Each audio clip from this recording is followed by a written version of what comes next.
Hi, it's HardReset, and today I'll show you how to use mobile hotspot for internet sharing on Samsung Galaxy S25 Edge.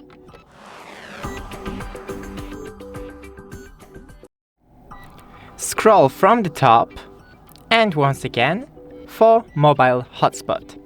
Enable it, click and hold, and you here have a one-time password. So you can enable it. Then you have just your password, so it's default, but we can change it to hard reset.